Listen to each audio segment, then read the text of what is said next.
All right, welcome to Context Matters. The date is January 9th, 2024, and I'm saying a special birthday shout out to Miss Paula Chambers, straight out of Fairy Hill in Portland, Eastern. Big up yourself.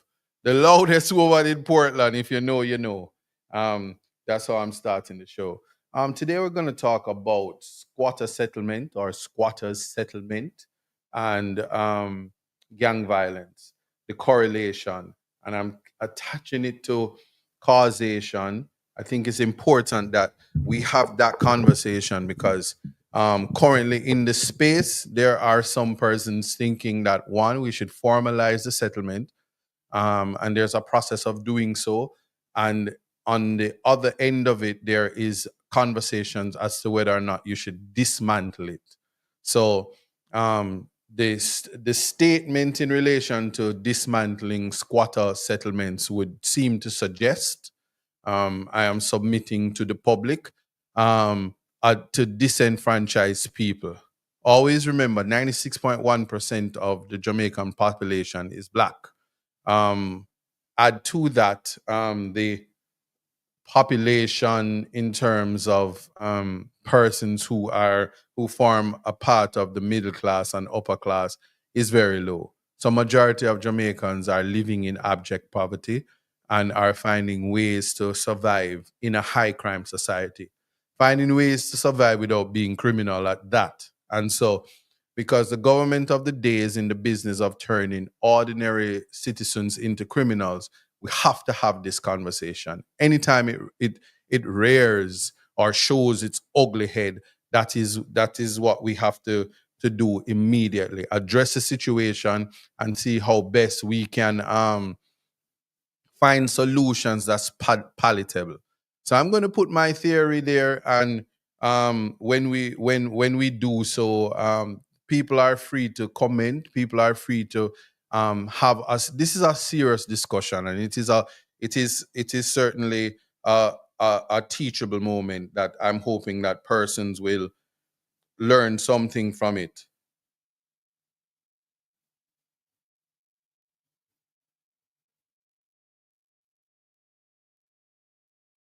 Yes, and so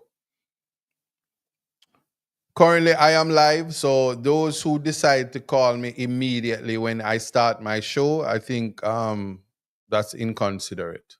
So please stop. Thank you. Now, yeah, as I said, that's the context in which this show will do. What say you as I officially start the show? What do you think about squatter settlement? What do you understand it to be? And we need to have that discussion. And before I start, remember, like, subscribe, share the live, and nothing changed. Nothing changes, We're still going with the tablet drive. It's so ironic. I saw an organization give out 1,500 tablets for the kids across Jamaica. I'm very happy about that. It says that there are people out there who have recognized that the tablet initiative started by myself and my team in Portland Eastern is a necessary one, and I will continue to advocate and beg for the people of Portland Eastern, in particular the children, regardless of political affiliation.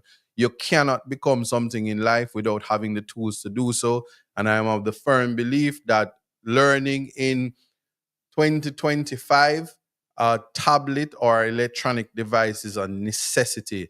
You'll just be a big dunce and be invited to rub out your hand middle if you don't have the proper tools. And I am burning that in 2025.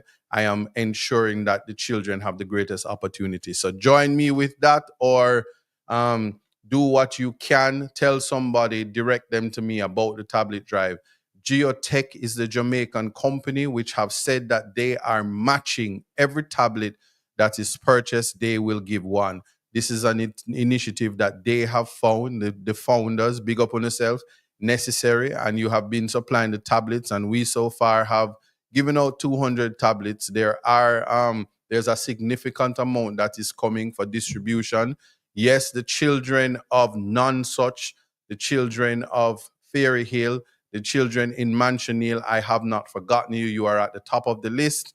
and the essay competition as well is coming. So I'm putting all that out now as we start the show. What say you? Squatter settlement, dismantle, disenfranchise, or is it the cause of crime?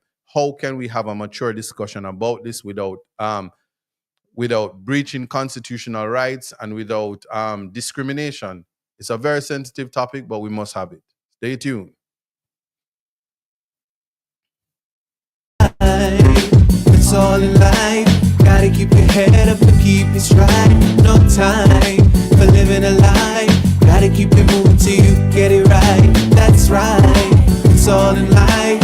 Gotta keep your head up and keep it straight. No time to be living a lie. You can make it if you try. No, I heard them say life much better you live it your own way.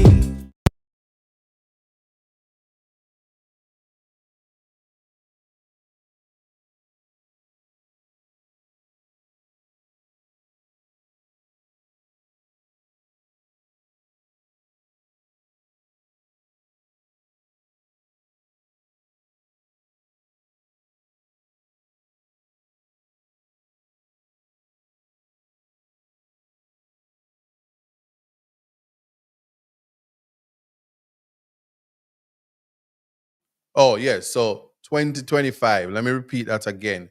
Maria said, in 2025, you educate to elevate. That's actually what my mantra is when it comes to this tablet drive. It's interesting how she found that out. So I'm happy about that. Now, people on YouTube are saying no sound. Let me know if that's the case everywhere else. I know Reggae Global is functioning, our flagship station that carries context matters from the beginning. Shout out to Coda Network and Lexi Chow. I heard that you are streaming. Rebel salute. So big up yourself. A Rasta fest that, Bruh, bruh. Anyway, no free plugs for Tony Rebel. Anyway, that alone. Yeah. So we definitely are to be considering what the future should look like. And here's the context. So today, I was in Portland Eastern, naturally, and I visited the marina. Now, the marina is where the port is in Portland. And here's an interesting thing. I'm choosing my words nicely. Once upon a time, um, certainly it was such a beautiful place. A beautiful place, a beautiful place because naturally the environment, the just the beauty, the greenery, the display. So in 2002, September 12th exactly, our one of our longest serving prime minister to date, the Honorable PJ Patterson, um, most honorable, he would have handed over the Portland Marina Police Station, and it has been maintained. It is a building owned by the Port Authority and is to be maintained by the Jamaica Constabulary Force. Now, that's the JCF for those of you who don't know. I feel so bright when I say it like that. Jamaica Constabulary Force. It's just like you just know it's law enforcement. It's almost like JCF, FBI, MI6, CIA. Once you see the three letters, it's big business, GLC. anyway, let me get the point. And when the persons are in, when the police officers, so our good police officers, and these are the marine police, so they drive the boats. And so if you're breaching the environment, no fishery zone, the boat come out it faster than any expensive boats, and them run you down and woo woo woo pull you over and be like, hold the traffic, get out the boat, stuff like that, drown yourself, whatever they say. So, exciting times. And they're the people who catch persons who try to come into Jamaica, border patrol kind of thing, JCF style. Anyway, when, when so the person who drive the boat, you know how you have your driver's license? Well, they are the coxswains. So the coxswains if you have the license, and I guess you're a pussy sway if you don't have it. I guess that's an inside joke, but I learned that today. Anyway, notwithstanding, what you need to know is that the officers who are actually skilled officers, because they're the ones who drive the boat, they have to be in a police station that doesn't have a roof. It's a dry land building. The shingles were not treated for water. So naturally, they just somebody took the contract and just put up the shingles up there. And sun and rain, when rain fall, it's just dripping everywhere and the water comes up out the floor and they have to be walking up and down in the water. It's a deplorable condition. And then after that, when everything dry, guess what happened next? Um, naturally, mole, mildew, if you don't know what that is, and you can get sick. Um, you can get sick. Yeah, God no. That's your topic because you use a marine, a military marine, but we're talking about the JCF part of it. But anyway, or is it the squatter party you're talking about? Anyway, let me leave that alone. Somebody say MI5, MI6, Scotland Yard. You get it. I'm all over the place. I'm out of control.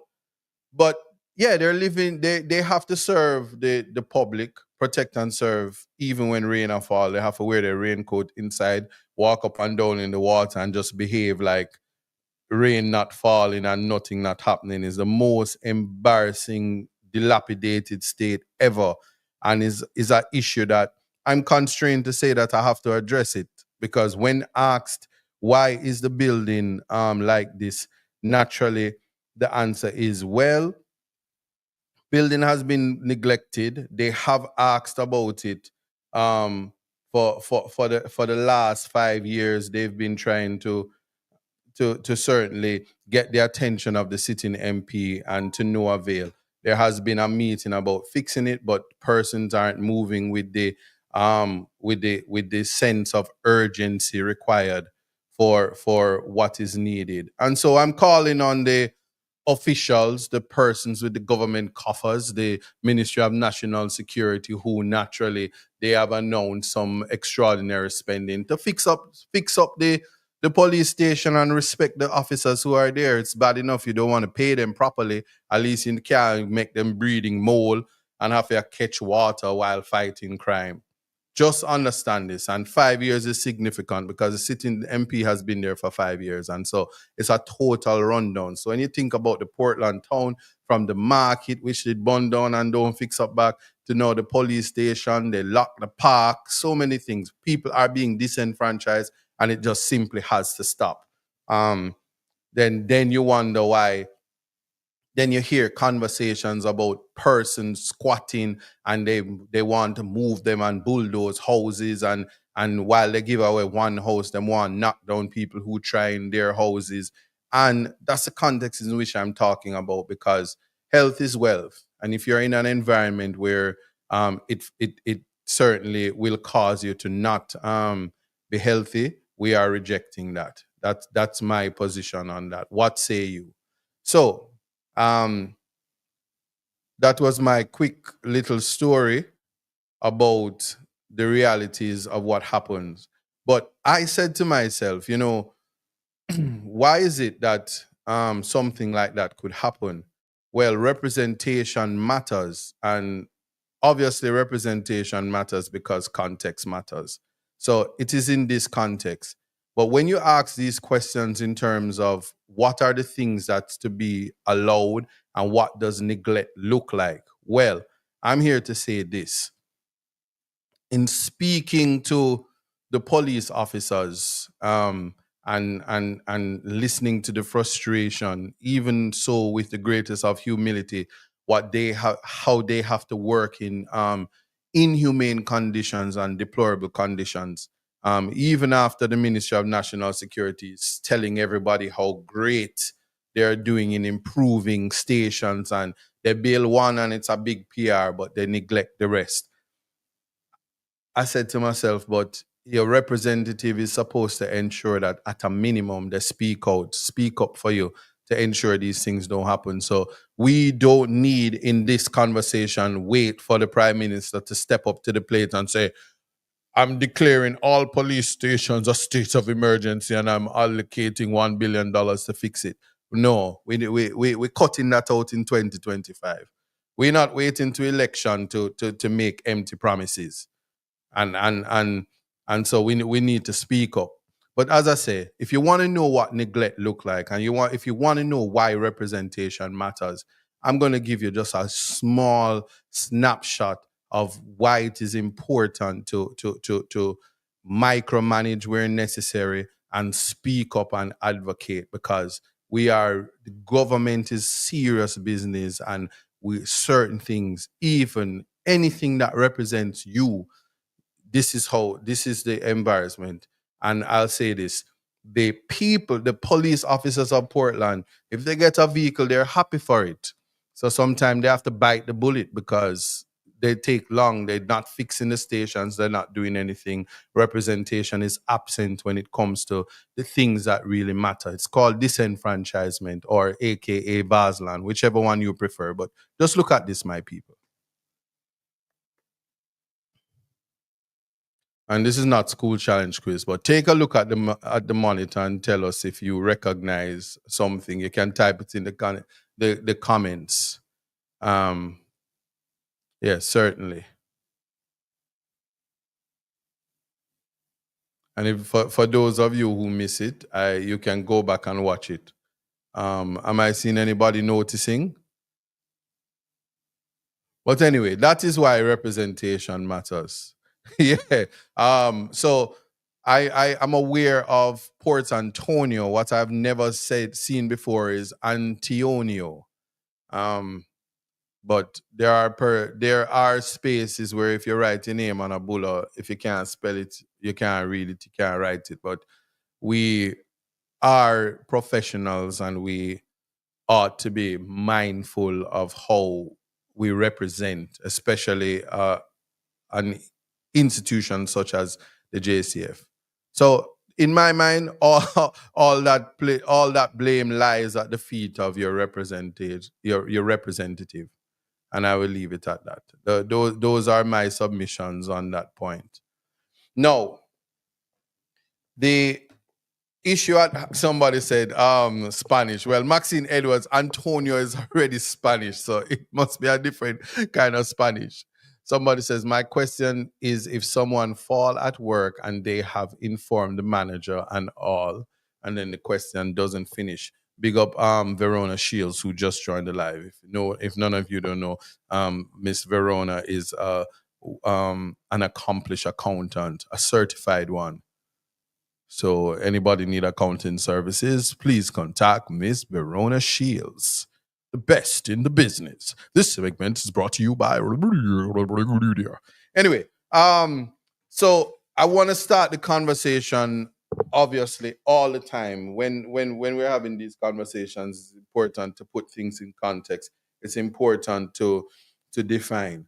Now, a lot of times when people are thinking about squatting or squatters, they just think they treat that the class of persons who they class as squatters as a nuisance, as something that is so bad and repugnant and offensive, something should be moved, a parasite even. That's how they think of it, and so they label it that so that it is palatable, and it gives people the green light to discriminate. It gives people the green light to blessings, Angie. Angie just messaged me. Anybody don't know, Angie is the human town crier, the lady with the biggest vibes. I hope that you're watching Context Matters. Big up yourself. If you're in Casbar and you're watching it, just big up everybody for me. A round of drinks for everybody. My treat. I just know me, I go pay for eat. You get it? Anyway, so we have to definitely define that. And so let's start right there. So a squatter is someone who occupies a property without the owner's permission or without the right or title to do so. Squatting can involve breaking into a building or entering an abandoned space. So squatting is basically the act of taking over property without the owner's consent. And then squatters may enter a property by breaking in, using deception, or threatening violence. Squatters may settle on land without paying rent or having a claim to the property. And squatters may settle on public land with the intention of acquiring title. So the the synonyms for squatters is usually interloper, heart me, love you too, or intruder or trespasser, right? So the thing about it is everything that is negative. The problem though is, do you realize that squatters squat, but rich people adversely possess? Yeah, think on that. Squatters squat. You poor person. You, how dare you squat? But the rich people say, "Oh, I'm seeing the blue lagoon over there. I'm simply going to squat, and if they say squat, I'll just buy the lot there and then acquire it by adverse possession, and I'll just simply block the public road and don't give access to the poor people, and we don't want them in the harbor, and we don't want them their boats traversing our villas. So what we will do is adversely possess the blue lagoon. How that sound? Yes. So anytime, if you want something to sound good, you like back in the slavery that says, "Oh, let's go to Jamaica and acquire that land. In fact, let's kill everybody, and then after they die, let's import people. And then when we do that, we create laws to say that they can't do it. Lest if it happens to us, it shall be murder." How that sound? Because once you say it in proper English, everything. Try this. To all the people watching, hashtag GSYM. Go search your memory. It sounds so good, you know? Hmm. But anyway, so that is the idea. So rich people adversely possess, and if nobody's watching and 12 years pass, it becomes the right. Case in point, Recreational Holding Limited. A case out of the Privy Council. It says if you're on the land, squatting, but we don't call it squat, on taking over the land with the whole world to see, without permission and without, to the exclusion of everybody, and 12 years come, you are the owner and you have a right to go down to the National Land Agency and get possession and get title. Possession is 99% of the law. So the idea of the Registration of Titles Act and the laws surrounding property is that land is not to be sitting idle. So where persons want somewhere to live, what they must do, be homeless, so people can call them mad people and homeless. So you're walking down the road one day and you just feel like somebody a bother you, and you just say hashtag GSYM. Go search your memory and allow me. And then you jump the fence and you see some people are bury people and they say, "Yo, leg on my t-shirt, you know, the red dirt." And then some uptown person who have a licensed firearm just decide that they want to murder you. You know, you get the point? And so it's a way to discriminate against the poor by labeling them squatters. It should be rejected respectfully. Now, I have a theory. I want to talk about this because I want people to get this. Adverse possession is a legal doctrine that allows someone to claim ownership of property without the legal owner's permission. Hear how it sound nice? This is possible if the person has been in continuous possession of the property for a set period of time. In Jamaica, the person must occupy the property for a set period of time, usually 12 years. Now, the person claiming adverse possession must prove they occupied the property without the owner's permission. Yes, the person's occupation must be uninterrupted, and the person can apply for a certificate of title to establish ownership. The original owners prevented from retaking the property or suing to regain ownership. In Jamaica, again, to be clear, because there are two sections that we need to understand. The claim adverse possession, a person must file an application with the Jamaican courts and provide evidence of their occupation, right? Now, the period of occupation required for adverse possession is 12 years for privately held land and 60 years for government owned land. Now, the application to the Jamaican courts would be the application to the registrar of titles. So a titles office downtown that you go is not really court. It's usually the landowner. Many of them who are abroad and in charge or whatever are away, and they have the or somebody who have land enough place and them have the title under them bed and now do nothing with it. Yeah. So that no, here's the thing. If the person is doing what I just said, let's go to the top. You claim ownership of property without the legal owner's permission. And this is only possible if the person has been in continuous possession of the property for a set period of time. Let's work with me now. That set period of time, 12 years for private land ownership and 60 years for government. Now, Jamaica is set to be 63 years of age this year. Yeah? The Maroons, big up to Chief Corey and big up to the Colonel of Moortown and the Colonel of the next town and Flagship and everywhere. Just big up all of the Maroons who celebrate 287 years of land ownership derived from the Treaty of 1738. And if you're talking about Moortown, their treaty was 1739 when Nanny used to catch bullets with our derriere. Yeah, that. So here's why we're having that.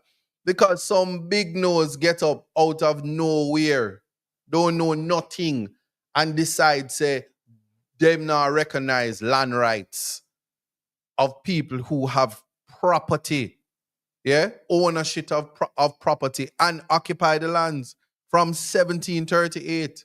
And then government comes into place, Jamaican government comes into place 1962. So we're 63 this year.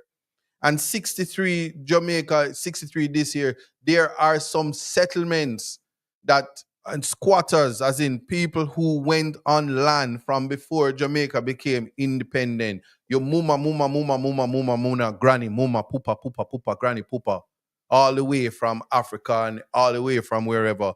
When slavery finished, they were on the land, right? All from all that time. And government now wants to come and say, oh, it's a squatter settlement. No, it's not a squatter settlement. Those persons on those land own those land. And here's a theory. Not even a theory. Here's what ought to be done and what I propose to be done.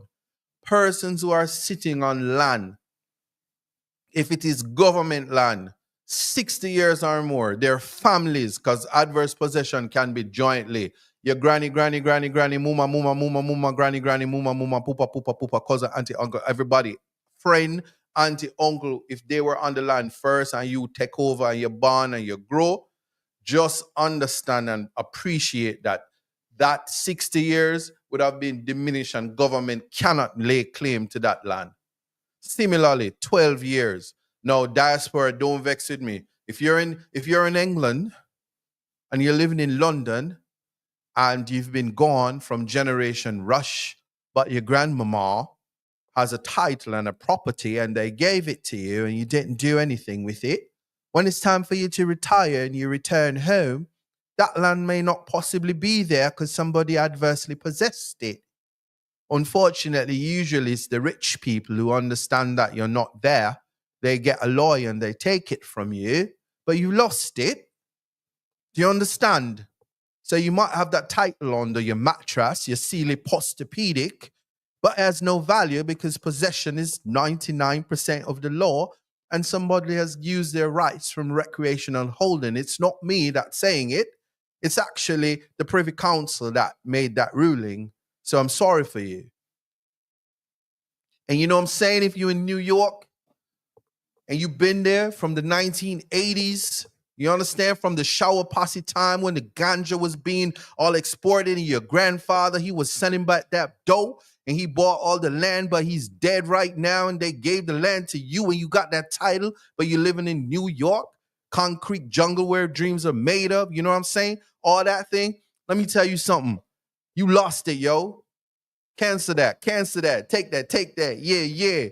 32 bottles of baby oil and 28 bank accounts later, you ain't got no land no more. Adversely possessed. You understand? Anyway, to the exclusion of everybody. So, what I am proposing and what ought to be done, and certainly when you have the heirs of government, I could do Canada either, but them for them prime minister set to retire, so we not deal with them. And we can't deal with Trinidad either, because for them prime minister retire, we not deal with them. And I'm dealing with Jamaica until the prime minister has to decide to retire, do the right thing and retire, because you ain't doing nothing. Anyway, just because of that. Yo, walking in divine. I'm not even reading that comment.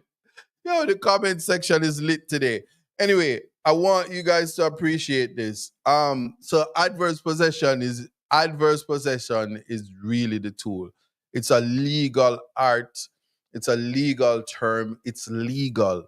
If you see a piece of land and the land looks very sexy, very mindful, very demure to you, you simply just go over there, step on it, look left, look right. Nobody knows say nothing. You check it back like around the wall of Jericho for 7 days, and you say like, "Oh, nobody is coming," and then you just say, "You know something? Go down to the hardware store, or call your MP candidate or representative and say, you know, say, may I build a house? You can give me 32 zinc, 28 bank accounts, and about 52 ply."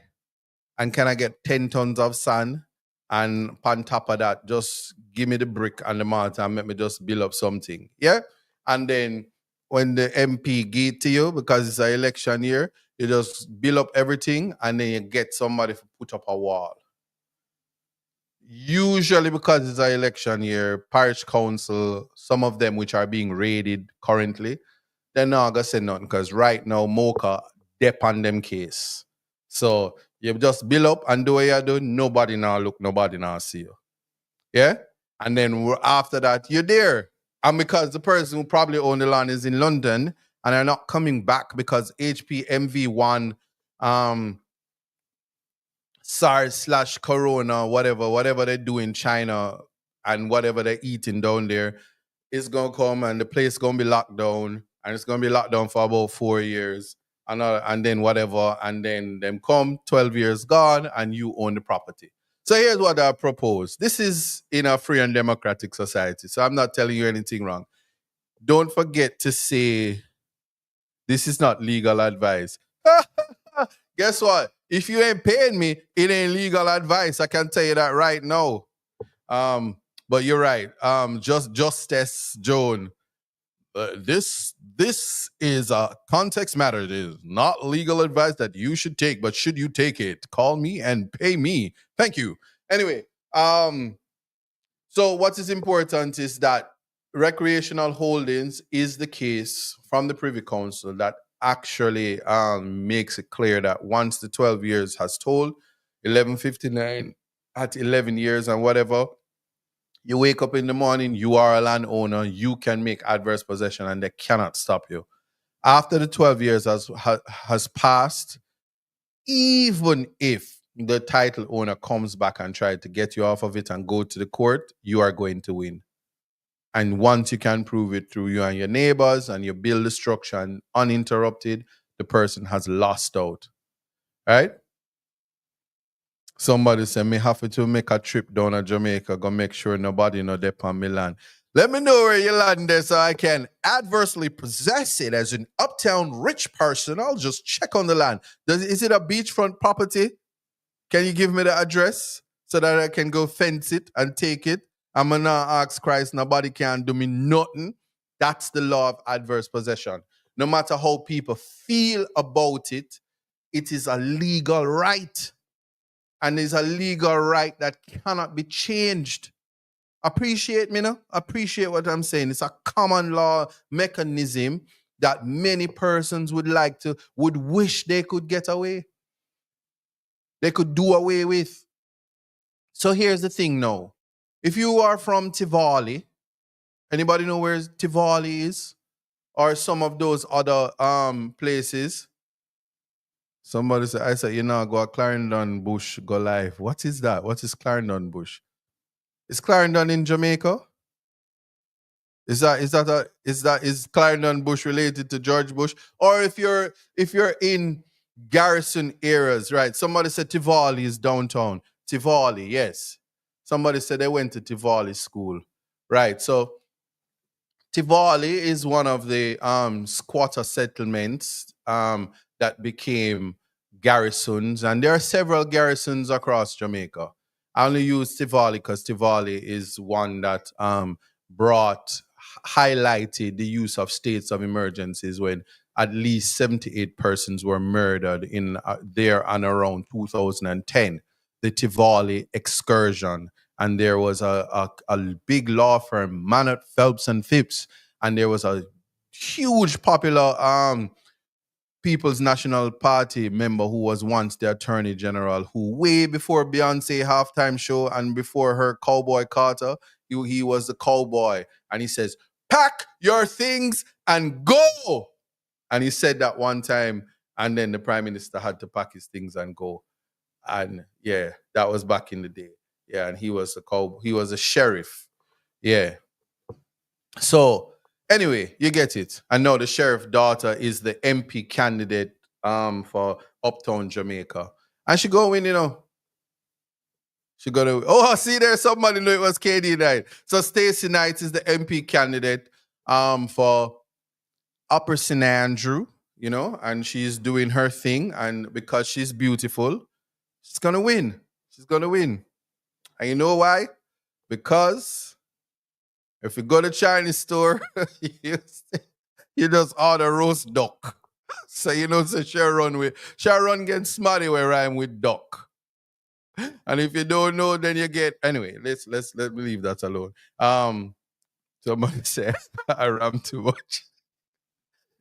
Context matters, okay? So if you don't have the competence to understand the show and you don't have the critical thinking aptitude, please don't tune in. Yeah? Anyway, so the idea that the conversation comes up that squatter settlements is an issue, or squatter settlement is the cause of crime. We have to mash down that lie, mash it down immediately. Or it might be true, but we have to talk about causation. I'm glad that somebody asked me this question because it puts me in a position to answer the question. Rosemary King said, "What if your taxes are paid up to date on the land?" Government don't care. As long as government they get their taxes, they don't care who paid. In fact, if you're adversely possessing and you are there for 12 years uninterrupted and it's time to do what you're doing, you just go there and you go get the tax certificate, you attach it to the document, and then you go do your adverse possession. Paying the taxes don't mean nothing. Possession is 99% of the law. There's no way you can say you have a property and you've been paying your taxes for 20 years and you don't go there, go down there, go check on it and see say people are run go-go club on the land. Come on, let's be for real. How could you not know that? Yeah? So that's it. Somebody say, and him use some big words on him till all it was the most searched words in Google for the day. I miss what you said before, though, but Tina Larman, I didn't get what you're saying. What do you mean uninterrupted? Uninterrupted is meaning you're on the land and the owner don't come say, "What are you doing on my land? Get off." or serve you notice or start court action. That's what we mean. So you'd be surprised. Let me tell you something. Me not tell a story there. My auntie and my uncle them come go on like them want to come style the things. So let me leave that one alone. I'm leaving that alone. You allow. Anyway, so what entails then? There is an article that was reported in the newspaper this year. Let me see if I can find it. Squatter Jamaica.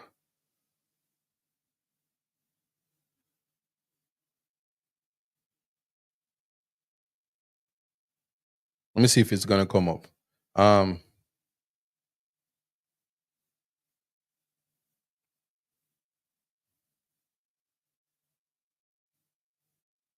all right, all right, all right. Yeah, so they are saying that squatter settlements are the reason why dismantling squatter settlements may prevent gang violence because it is the squatter settlements that is responsible for crime. Huh? No, you you. So Desiree, I know what you were saying, man. I just like reading the comments and giving more trouble. But so they're saying that listen, the government needs to do something, formalize squatter settlements, get everybody on board, and then you can go into the communities and traverse the communities a lot better. But let me tell you something. And no, you're gonna say, oh, ever since him turned MP candidate in picking on Portland. Well, that's the space I'm in. Now, hear how this work now. Parochial roads are not fixed in most of the parishes across Jamaica. So we have an MP in Portland Eastern who speaks about carpet roads until the rain washed them all away, and she herself said the roads escaped in nearby bushes, and everybody just pretended like it didn't happen. So all the beautiful roads were destroyed. Parochial roads not fixed, not cared for. Persons are living on land, created their own houses. Currently, there is a battle in Trelawney because the PNP candidate they joined together with the public and they carpet carpet. It's not even English, so I can't even say it right. The carpet road. Anyway, whatever. So the people in Trelawney, they got the candidate and the private people, they got together and they them dig out the road and it no pave yet and stuff like that. And here comes Rimple in the Dimple saying that the prime minister is going to pave the road and no road never dead there and whatever. So there's this big um sun through the hourglass days of our life thing happening where that is concerned. The point I'm making is if persons are living in communities and the roads are not good, here are some of the things that happen. If you can't traverse the roads properly, police can't drive in and out and navigate to stop crime. Ambulances can't come and save lives through health. So in Portland Eastern, the road to the hospital, mash up, mash up, mash up. You stand a better chance of making your way to Kingston and surviving than trying to get to the hospital because the road is so bad. But them say carpet lay down. Carpet! My Portland family, the carpet. Anyway, so carpet or more likely rugs, which gets washed away when liquor rainfall. These things we're talking about. Now, the parochial roads are the roads where people actually live. So we're not talking about main road and all the aesthetics that's being done so Jamaica can look like there's improvement when the lives of people are is purely affected. So in communities where persons are living on land are now the owners because 12 years has passed. um, some communities have no roads. You are right, K Dixon, and They don't even have water either. Today in Portland, there was no water. And before I started living in Portland, Portland Eastern, those who had water, the water was salty. But of course, you know, big top lawyer like me can't bathe in a salt water, so them have to fix that. Challenge me if you think I lie, me I tell. Water non salt since I been there. Yeah, 3 months. Simple as that. So there are persons who they'll turn off the water on you so you can live in abject poverty. They'll sell you the water. And then I saw a big thing going on in Port Royal. And you see the lady say, yes, water come. And me want to talk the Prime Minister and Mr. Matthew Sabin would have for the water plant because we have water now. We don't have to catch water. And you're thanking the MP after they neglect you for 9 years. You were supposed to come and say it's about time because you're behaving like it's you and one bed. You're bright and out of order. Now turn up the water and I will decide if I will pay the water bill, but water amnesty. Yeah? Go GSYM. Go search your memory. That is how it is supposed to be. But when people disenfranchise you and put you in mental slavery, you thank your abusers when they're sorry for you. There was a movie called Children in the Attic. The grandmother locked the children in the attic. Yeah, that's at the place up in at the top of the house. If you're for rich people who know. Yeah, and if anybody gonna say, you see, Tim, I talk about addict time, you say, be one drug dealer and him cause people for turn addict. Yeah, go and search your memory. Anyway, and when she brought the food, they were so happy to get the food. Stockholm syndrome. Yes, Selector Princess. That's what I'm talking about. Yeah, attic. See it there? Anyway, so people have to understand that if people give you salt water, when you get fresh water, you feel nice. You see, some people, they never grow up in a time when you could be walking, running up and down in your community, and anywhere the pipe there, you could have just drink the water and the coolest, freshest, nicest water ever come out of the pipe. Now, you buying bottled water. And thank God for companies like Pure Water where you actually get clean water. Potable water, that's what it's called. So even when water is coming through the pipe, and don't get me wrong, Detroit, Michigan, them have water with fluoride and all kind of dirty something in there that it kill off the people. All cancer them get in areas in New York. Not New York, in America. But for me, America is New York and New York only. So on have to see with me. Cause people like me when never go foreign yet, all we think about is to go at the Big Apple and go at the Statue of Liberty. You know what I say? And them take liberty with you, because there are two people who died on a JetBlue plane, and they say it was Jamaicans. Like Jamaica would have really run down a plane and jump on the wheel, and then the plane go up into the sky and we start. Anyway, my people, my Jamaicans. Yeah, Flint, Michigan. See, no. See, I know what I'm talking about. Anyway, so we appreciate that water is significant, road is significant, and these are things as of right. So when you squat or when you decide to identify a plot of land that you wish the adverse possess, it's not squatting. You're gonna take it over without the permission of the owner. And you're on there and you build a life and you and your family and you do all of that and on the land for years. Government, if they want it, are to do what is called, let me tell you how simple it is, a sunset legislation. Go in parliament as quick as they had amended the constitution to allow the DPP to stay. Somebody get up in the court, send the motion, show the legislation and say, sunset legislation. Send national land agents and relevant authorities, commission lawyers via budget, and send the cases to the lawyer because you're going to pay them. Them not going to do it to free because LAMP can't do it by itself.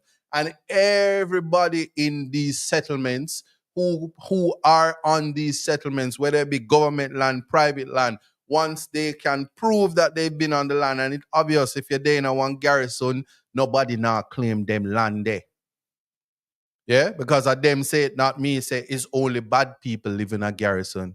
Them never want to hire people because them address, whether it be public sector, private sector, discrimination by your address. So these settlements, people know of it, and they said, no, don't hire them. Them come from that one of those areas that's really bad. So, although some of the girls, their derriere are nice, and because they walk up and down, their legs are tough like the candidate. Anyway, let me leave that alone. If you were a former track star and your body look good and your calf them tough and your foot, but your heel back tough, them kind of things there. Naturally, they're gonna like you. So although they will procreate with you, they don't respect you. Although they will want your vote, they don't respect you. So to give people a semblance of humanity, of human dignity, sunset legislation, and you give people title to the property, so that government can then say, let me acquire your land by acquisition, the Land Acquisition Act, and pay you for it, compensate you. So you don't just get up and bulldoze everybody like what the Prime Minister did at Clifton and what they attempted to do in Louadisville. That was thwarted. And they give one person back them property and the rest of it is stalemate. No, you give people the power to have title. When they have title, they have ownership. And some of them, they might not respect themselves. And because they don't respect themselves, you know what somebody said, cow foot calf. Let me tell you something. I might sound like I'm joking, but health is wealth. Don't feel no way if you walk up and down and you don't have a car and you walk up and down hills and valleys and you get fit and your leg nice. Let me tell you something. I'm on the campaign trail and sometimes I met an 80-something-year-old woman and she take on the hill, and you want to see me a sweat like a real fat slobber blobber. Can't manage the terrain. And them reasons why you have to just cut out the KFC, the junk food, because I move like a weak jellyback man and try traverse with the liquor. Anyway, let me leave that alone. But the reality of it is that you must be able to empower people. And so any conversation about squatting, and I'm gonna deal with the gang violence in the next hour, but any conversation about squatting we should cut out the word squatting and we should introduce adverse possession and attempted adverse possession. We can't call it squatting because the law allows it, both for government land and both for private land. And if you go on a land and the land sits idle for 12 years without interruption or permission, to the exclusion of the world, the property is yours. When government gives you that property, you can go and access NHT. And so the little board house can now become a concrete structure. And I can tell you this, some of those houses that you see them give away is enough state resources is wasted to produce those houses that look good on the outside but will have maintenance. I say maintenance issue in a few years. And if you go to China, you can get D grade plumbing and fixtures, even tiles at D grade, that over a short period of time, the beautiful structures that look like you're gonna live somewhere are gonna turn nothing. So I want people to understand that I am advocating for persons wherever you live to get title to the land. You must get title to the land and you must get title to the property so that you can become a productive member of society, and productive in the sense that you can take up your title and you can go and borrow from the bank with the title. And the bank will be happy to lend you because they want to take it from you. And in fact, if government want to take these spaces from people, give them title so them can go gamble with it and then you take it from them. And them can go somewhere else, go squat, homicide. Very, very bad mind, but that is the reality. But you have to give people the green light. Bingalingaling people, give the leg of them t-shirts and give them the green light for be landowners. So that uptown people can't take step with them and call them squatters. But while they are adverse possessors.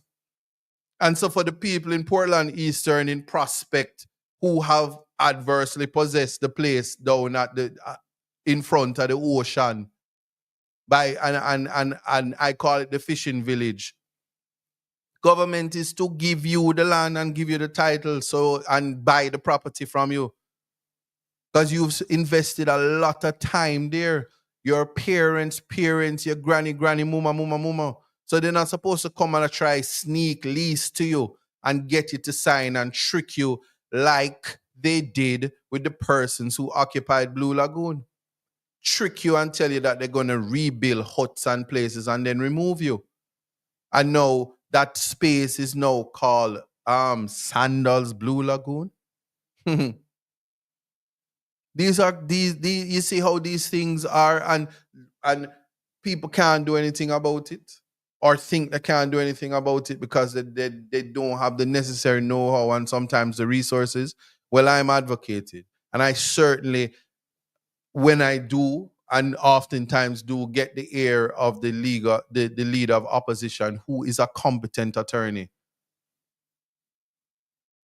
will say to him, legislation, sunset legislation to give the resources to the land agency and LAMP, and partner with private attorneys to assist persons to get title to their land with expedition.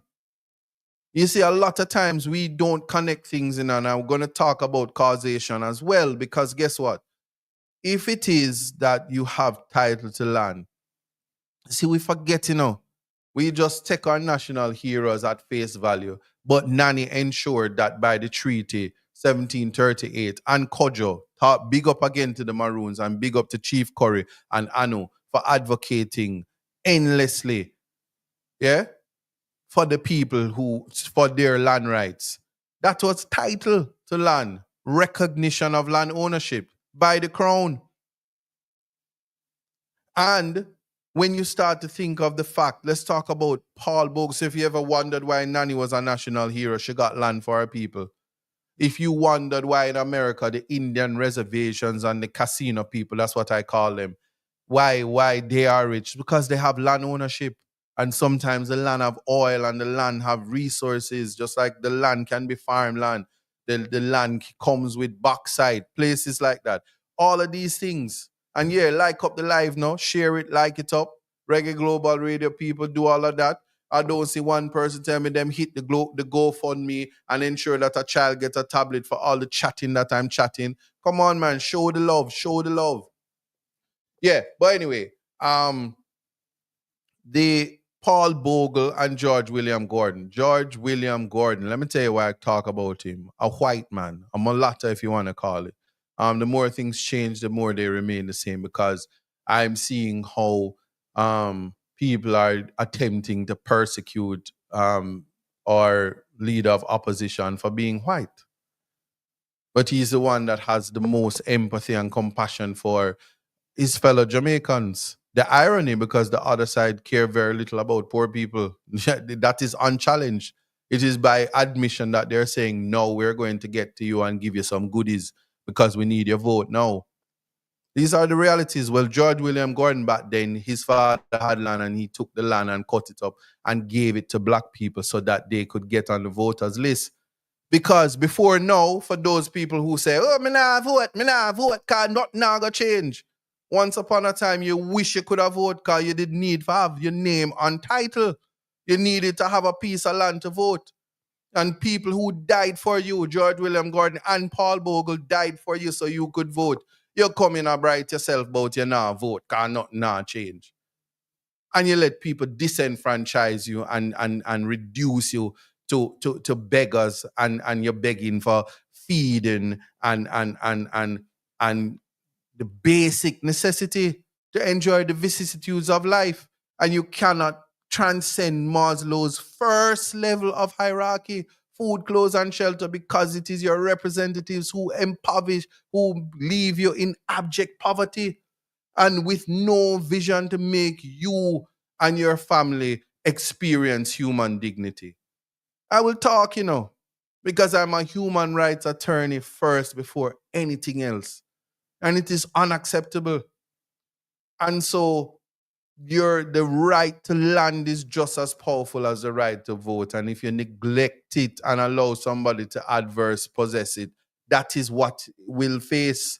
So when you hear me say it's 6 p.m., so I have to transition to something, but here we are. It's all in life. Gotta keep your head up and keep it straight. No time for living a lie. Gotta keep it moving till you get it right. That's right. It's all in life. Gotta keep your head up and keep it straight. No time to be living a lie. You can make it if you try. No, I heard them say life much better you live it your own way. That's right. It's all in life. Gotta keep your head up and keep it straight. No time for living a lie. Gotta keep it moving till you get it right. That's right. It's all in life. Gotta keep your head up and keep it straight. No time to be living a lie. You can make it if you try.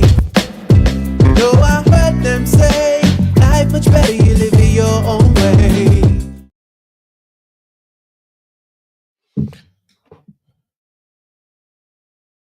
All right. Yeah. So just quick food for thought. Again, for those of you who are just joining us, um, you are tuning to Context Matters, and we're talking about squatters settlement or squatter settlements and gang violence. Is there a correlation? Are they symbiotic? Are they connected? Should we be blaming persons who live in garrisons for the violence in our society?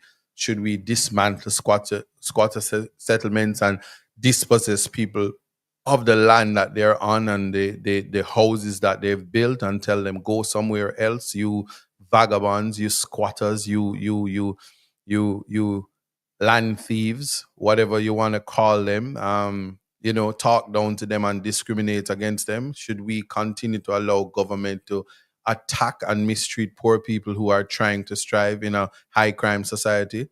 Should we reward government because they give you water when you water was due for to you 60 years ago? Should we just behave like as a developing nation we exclude some of our citizens? Is that acceptable? These are questions that ought to be asked. But as I said, we should remove the stereotype, the discriminatory realities of labeling persons who have settled on land that initially didn't belong to them but have made the numbers, whether it be 60 years through generational living or 12 years collectively or individually, and have become the owners of the land by virtue of a ruling in the Privy Council of that which is known as recreational holdings, and it defines the effect of adverse possession, right? So Delroy Henry said, "I sat my heart pain me when I hear educated people saying them never vote, but they expected to get change, and they are the ones who refuse to vote and exercise their democratic rights. What can go so?"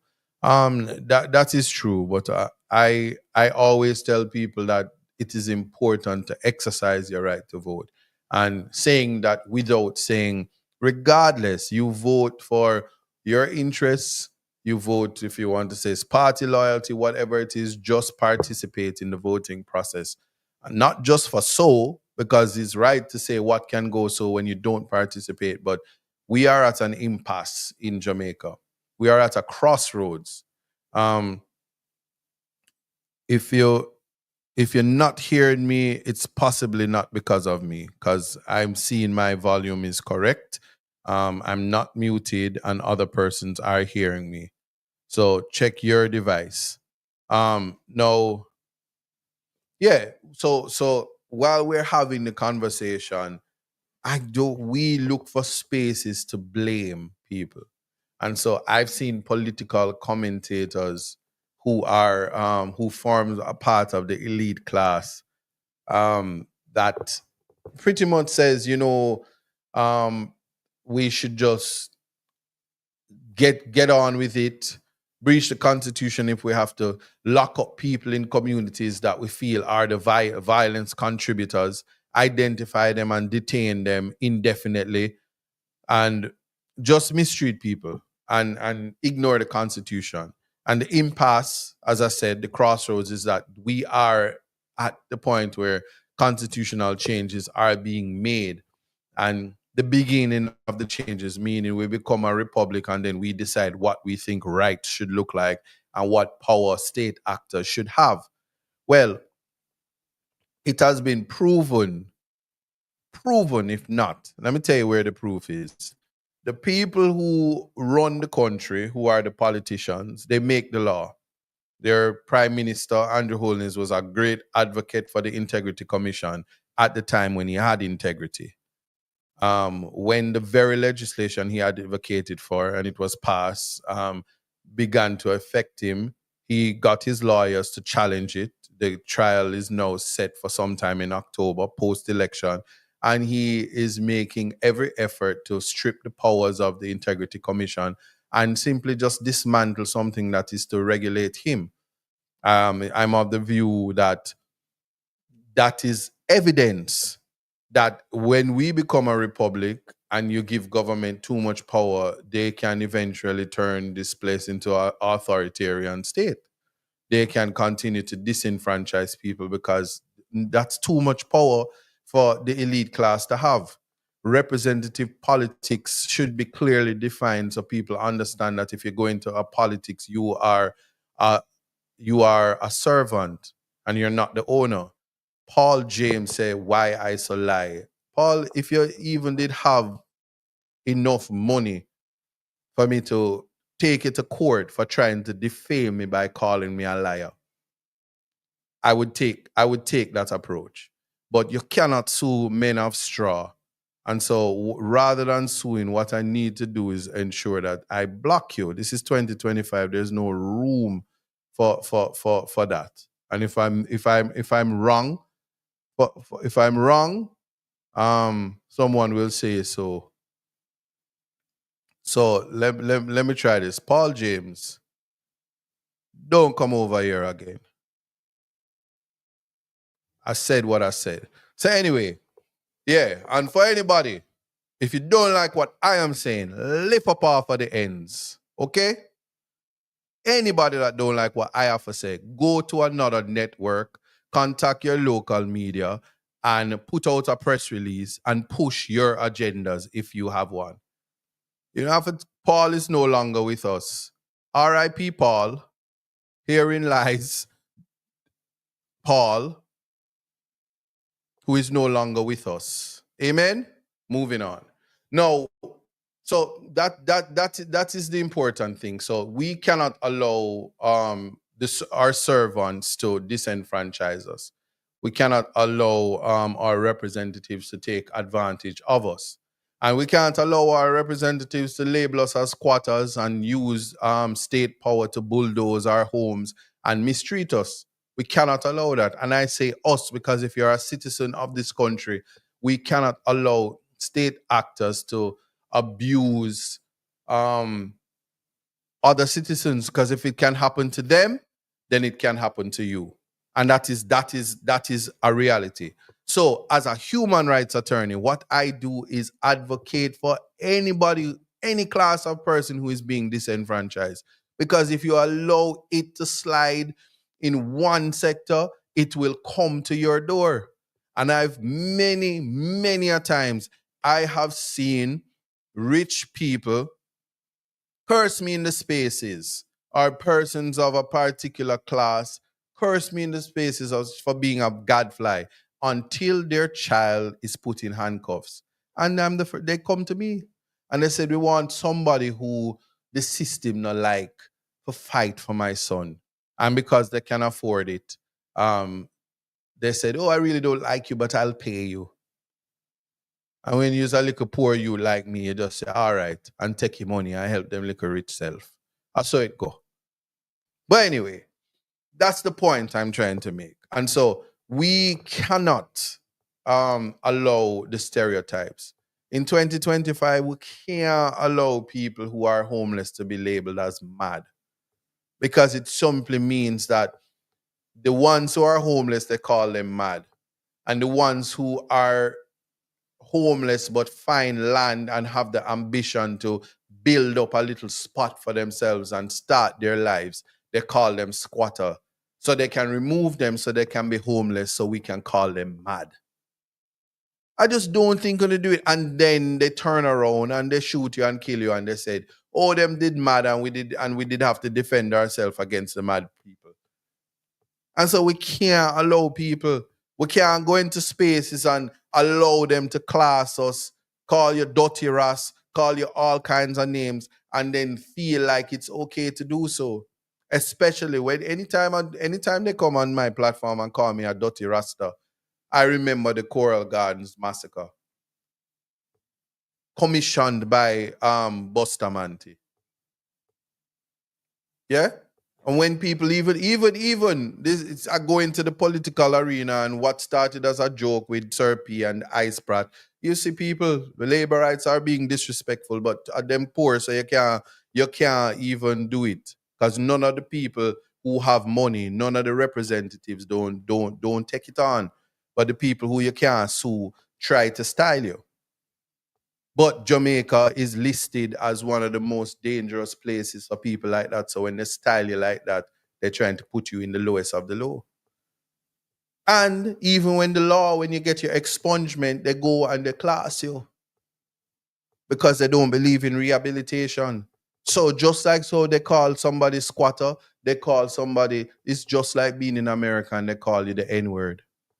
Don't ever forget it. So when they use words to discriminate against you, you must stand up and you must fight against it. Because if it's not one day, um, if it's not you today, is you tomorrow. So today for me, tomorrow for you. And so you always have to understand, especially in the context where a lot of the times the prime minister say, I grew up in a little one-board house in St. Catherine, and now I have 28 bank accounts and they're bad minding me.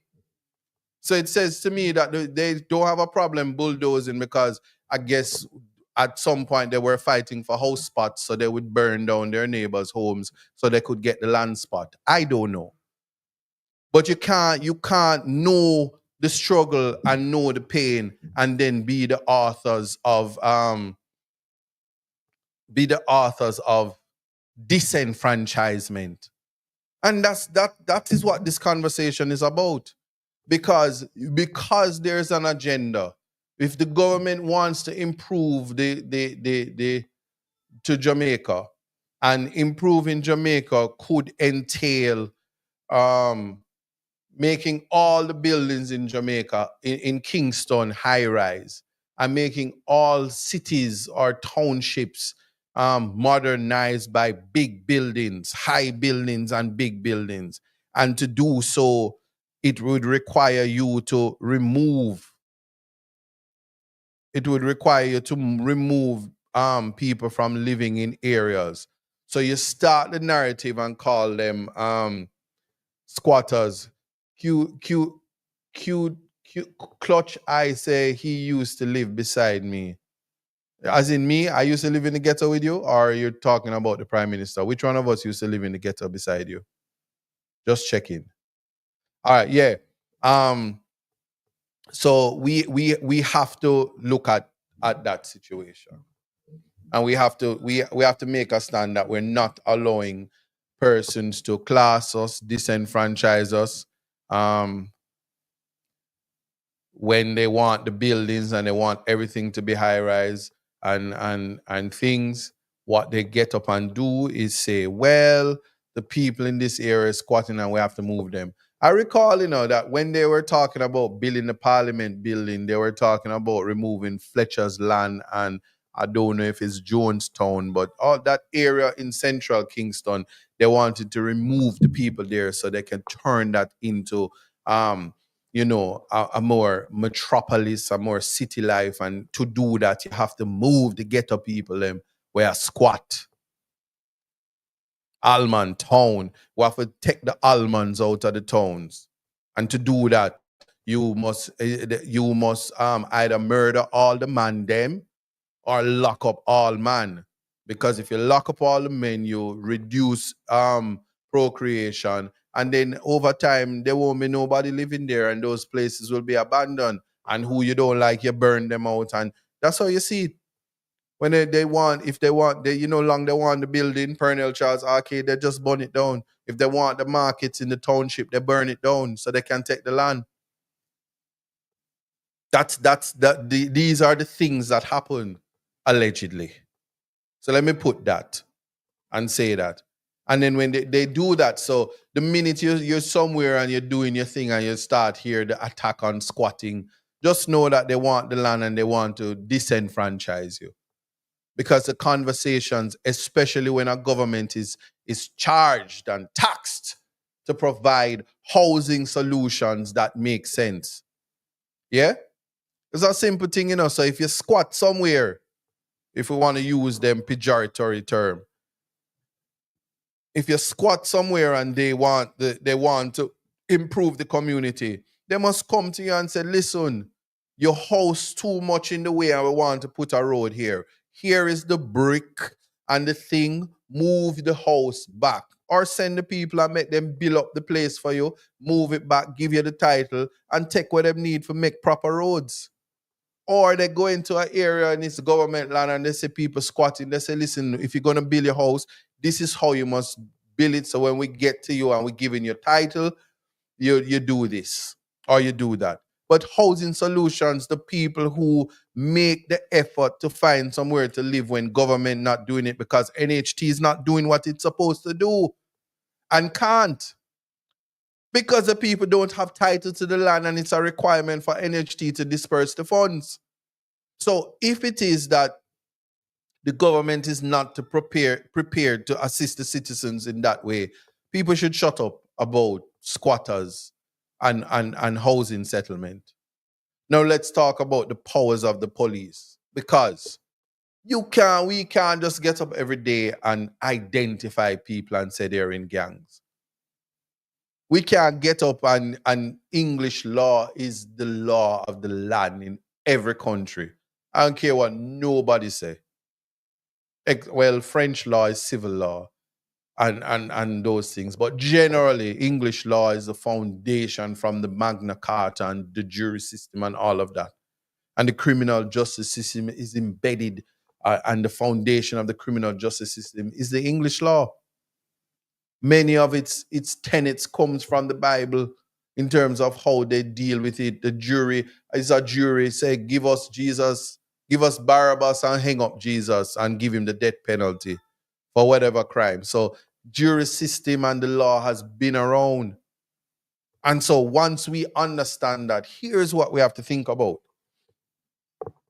How to ensure that human dignity is given to people. Jazzy, I don't know about the people.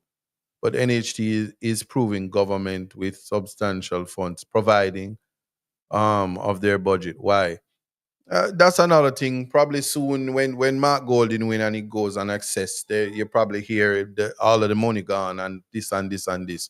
But anyway, that's another matter. But the people are being disenfranchised, and no PR should allow people to step out and say this is the cause. So let's get this.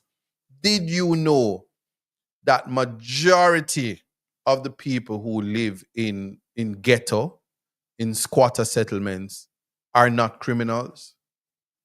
Do you know that the criminal element in Jamaica is a small population? Did you know that? Did you know that the struggling man have the greatest ambition? Did you know that some of the most influential people in this society came from squatter settlements and poor, humble beginnings, and they had the ambition to make something of themselves? So much so that when I get a youth like my father, big youth, decides say, I'm going to DJ because I don't want to be a mechanic no more and him no want to sing in the Sheraton or wherever that hotel was. and him cut a tune and have 7 number 1s in the 70s, and start make money. Them say, well, how this dirty rasta enough have money? Just take a scroll on the internet and see how the bad mind vibes cartel for his talent and why he's a national treasure, and how they felt about him as a ghetto man, and how the government spent a lot of resources going to the Privy Council to keep him in prison. Just look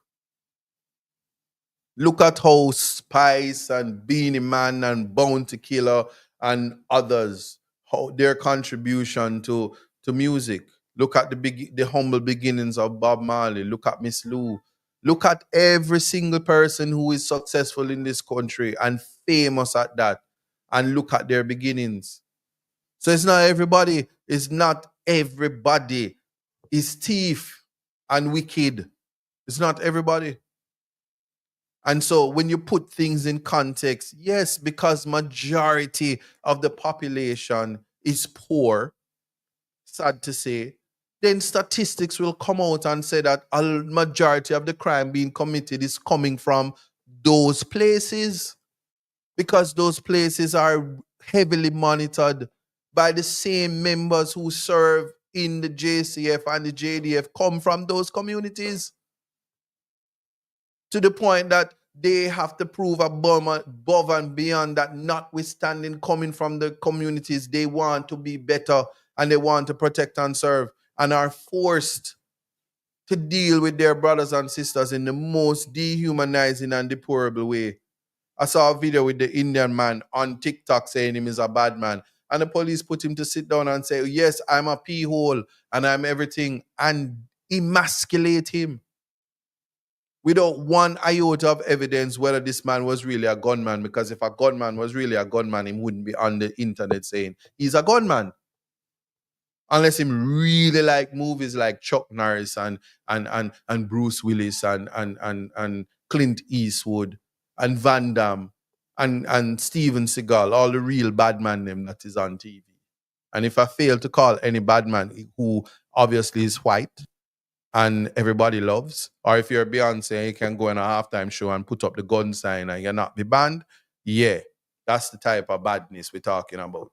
So when we look at all of this and statistics, it's never helpful, because take a trip up to the University of the West Indies and look at the beginnings of the people in the medical school and the law school. And all the schools, the populations are not rich, which is why student loan and debt forgiveness and amnesty are all things we are to consider to ensure that people are educated, because the brightest of the bright, they come from the ghetto, they come from the garrisons, they come from squatter settlements. You will hear from time to time somebody says, I am a lawyer and I am a doctor, but my mother had 9 kids and she'd made ends meet. She made ends meet by squatting.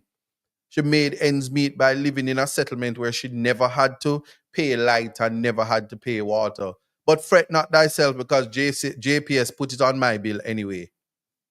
So then get back the money, and who don't get it, the money insured. So don't worry yourself. So any amnesty and any debt forgiveness and any packages that come from light and water is nothing to be grateful and excited for. Because many of the people who are voting, they don't, believe me, they're not on the meter system. And so they don't have access to that forgiveness. Respectfully. And this is not a way or a means to talk down to anybody, but to say that if we are finding solutions, whether it be housing solutions, whether it be solutions for jobs, whether it be solutions for meaningful upliftment, economic growth, and access to education, i.e., my tablet drive, because I haven't heard one person type, whether it be TikTok or whether it be YouTube or Reggae Global Radio, that say, I said, here's my donation for one tablet from Geotech. Just one. There are 1,007 persons on YouTube. Just one tablet from each person would serve the community in a way. Just saying, walking in the vine, say, I must pin the link. I pin the link and I pin the GoFundMe every week. Not gonna pin it now because we're talking about something serious. So me put it out there. You can go on the page, find the GoFundMe. If you're here for the first time, you can send me a message on TikTok, on Instagram.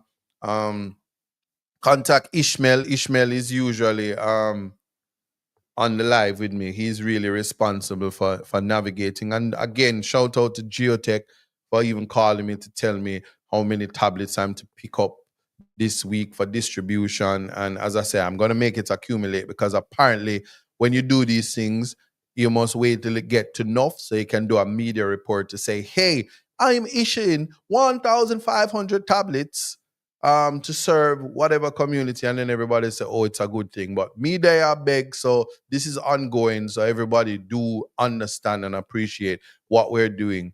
Alicia Bailey, I see you. Big up yourself. Happy New Year. I don't see you one time this year, you know, you're scarce, but I know you are praying for me. So blessings to you. Um, yeah, so that's the thing. So let's talk about gang violence now. And to put it in context, here's what my thing is. A lot of these settlements were created by politicians. A lot of the people who are in these garrisons and in these settlements got great assistance from the the politicians. I do not respectfully think that politicians are to be blamed for garrisons and the violence that take place in these garrisons. I think violence is a choice. I think that the choices are made through situation ethics. I think that some of us are products of our environments, but there's a greater thing that ought to be taught to young people, which is having an internal locus of control and not succumbing to peer pressure. Because I've seen in recent time on the news, a 15-year-old and 17-year-old in different areas that's saying that persons are telling them to join gangs, and if they don't do it, they're going to kill them. And they can't even go to the police and report it because the police probably look on them and say, "My youth, you're soft. Come back when them shoot you." But this is the same police that they have to go to where a 15-year-old was shot in the back and that came on the news. This is the same where officers in the police force is drive down and beaten and have to go to the news. And when you speak out, people say that you're snitching and they say that you're soft. And this idea that masculinity must be aggressive is a very, very, very, very misconception, because anybody knows about patriarchy. The most the baddest gangster masculine person is the white man that look like Bill Gates. Not even Trump fit the bill of what masculinity looks like. It's more like the guy, what was his name? Dr. Fucci or whatever, the man that tell everybody to get vaccinated and then said, oh, I made a mistake, you know? The vaccines don't work, but COVID was nice. And nobody want to kill him and lock him up and do him nothing. That's the type of masculinity. I do wonder if Donald Thompson is saying I'm the informer. But I'm letting people know that masculinity is not aggression. In fact, intelligence is the highest form of masculinity. Knowledge, Fossey, whatever, that demand the person with the glasses and then can't lift up nothing in a gym. Clark Kent is the perfect definition of um, white masculinity, clumsiness, but proper articulation and language and the use, verbal gymnastics that cause people to say this is a bright person. That is the idea of the masculine man. Now, black masculinity is, yo, Majid, what you talk about? Lift up, cool down. That's the idea of the masculinity in Jamaica. It's not a reality, because I can tell you some of the biggest PUSSY comes with the greatest of aggression. Just ask the JCF. Them give you the biggest, baddest talk, and as soon as you put the handcuffs on them want to string up themselves when them in the prison. Them can't even spend 5 days in prison, but taking up guns and taking people's lives. There's a different psychology and a different root cause that we have to address when it comes to gang violence. So we dare not, big up yourself, Janet Roberts, it is your first time. We dare not blame the garrison. We dare not blame settlements. Not when you have students in the university right now that's working hard to elevate their entire family, young men and women now at the university that's trying to change their lives, hoping that the light don't cut off and hoping that water comes and hoping that them MP fix the road so them can traverse the school and become doctors and lawyers so they can take their parents out of poverty. So to the woman with 9 kids who contributed to the birth rate in Jamaica that everybody's complaining about has been reduced, big up yourself. You should get an award when Heroes Day come because your vagina has contributed to the continued existence of extraordinary people in Jamaica. Don't let nobody tell you, say you're worthless and you open your legs too much because without you, lawyers wouldn't have anybody to represent. Police wouldn't have anybody to lock up. Even when your child is not doing wrong, they just lock up so they can get a paycheck. You get what I'm saying? So we must not use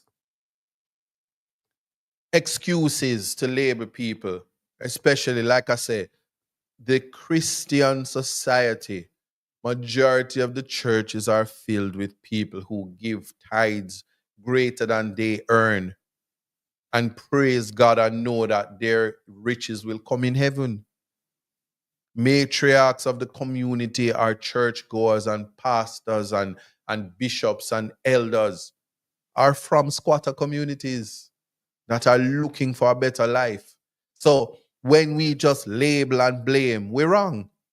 The criminal population in Jamaica is so small that the resources spent fighting crime is evidence that the powers that be don't know to fight crime. No reward for the murder rate being low. None whatsoever, because it was low years before. And the population, as it increases, and the opportunities and chances for people to migrate because immigration policies have changed and persons are not being able to navigate the space because the JCF is spending too much time using simple crimes to put criminality on young people, right? Never forget that. And so while it is that I'm running my mouth nonstop is for people to understand, put in context the issues that we're facing with.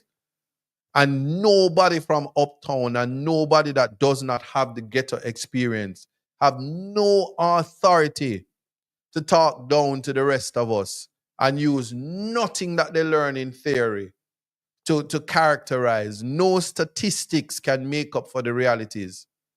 And you label and you disenfranchise an entire community for the little bad of it can't be the masses, for the minority, for the criminal elements in the society that just decide to be selfish.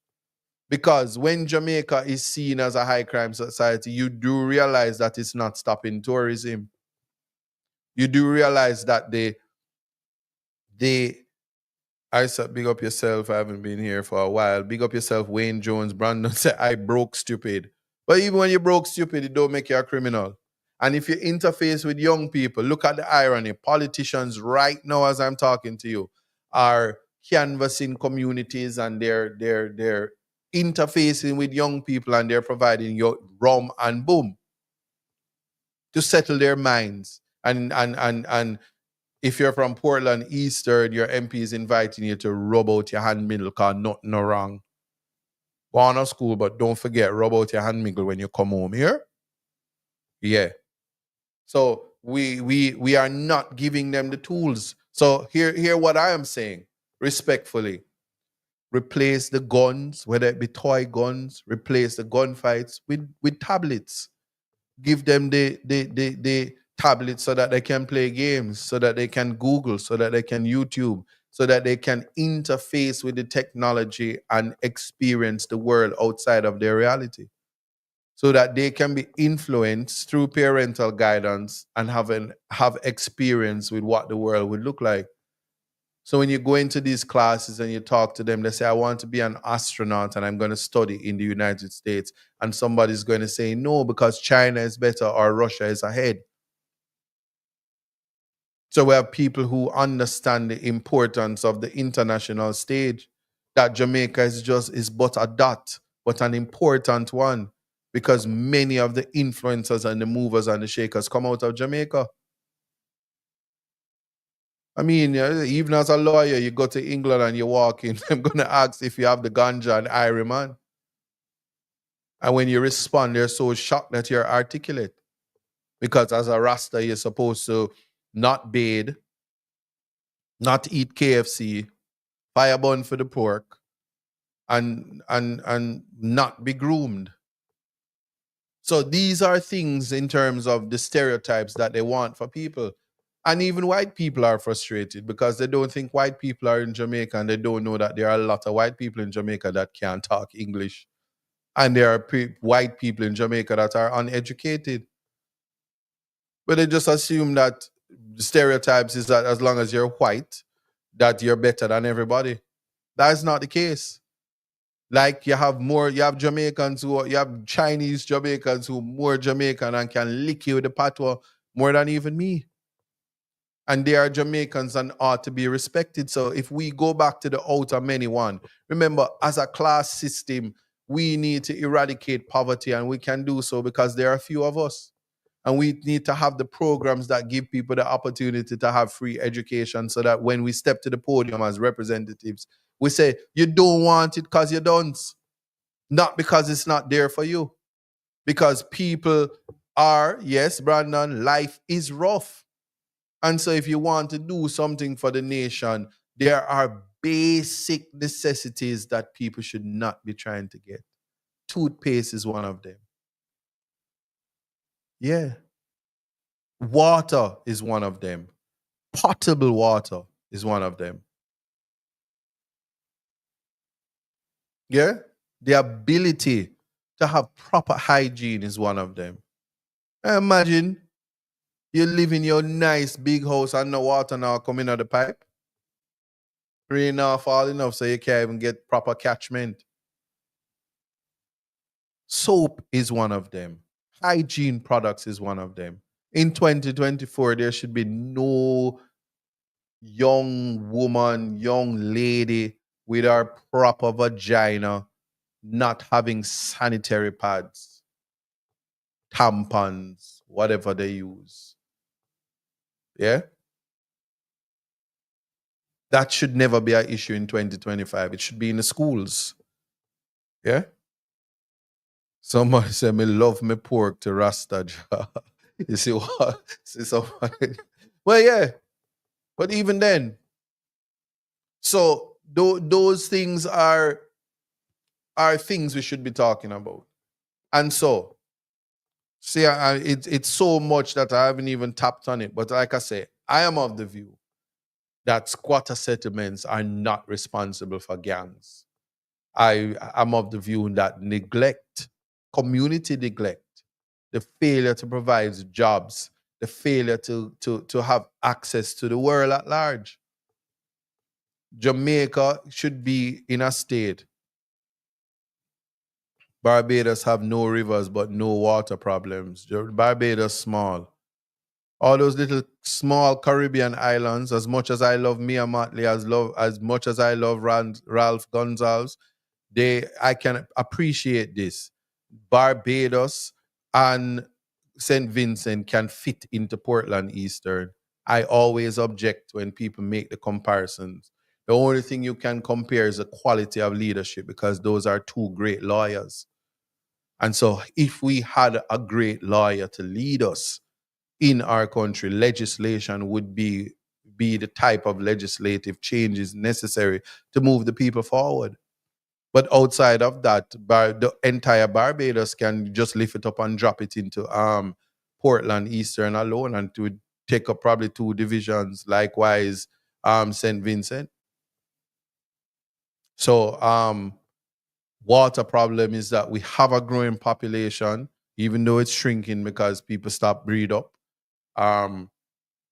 But we must be able to include everybody, and we cannot allow stereotypes and PRs. Somebody say, ISAT, that doesn't matter. It's a whole lot of conversation where that is concerned. But when it comes to state resources and how it is used, is what I am basically addressing. Somebody said poverty is common denominator for squatter settlement, which ferments gang violence. And you're right. But I'm saying, let me tell you something. Some of the most heinous crimes committed last year, those persons weren't not from squatter settlements. Yeah?